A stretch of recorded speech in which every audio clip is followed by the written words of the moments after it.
kung meron na kayong content monetization, malalaman ninyo kung maganda yung performance ng mga content ninyo, kung patuloy ba itong nag-earn or hindi. So, sample, pumunta tayo dito sa isa nating video, no? Dito sa may baba, merong nakasulat dyan minsan na ranking views at distribution score.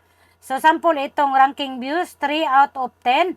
So, kapag itap mo yan, so, makikita mo dyan na pangatlo yung content mo na nag-earn.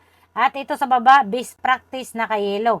So, dapat green yan. Itong distribution score, minus 0, 9 times. So, kapag itap mo yan, kapag ganito namumula, so ibig sabihin, parang hindi masyadong maganda yung kitaan ng content na yan. So, sample naman itong isa kong video, wala siya ditong ranking by views.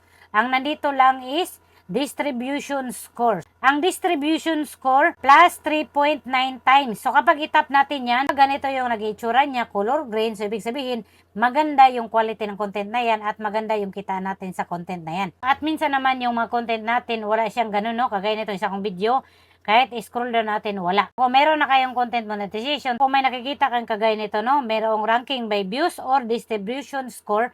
So, i-check nyo yan kasi dyan natin pagbabasihan, maganda ba yung kinalabasan ng ginawa nating content at kumikita ba yung content natin.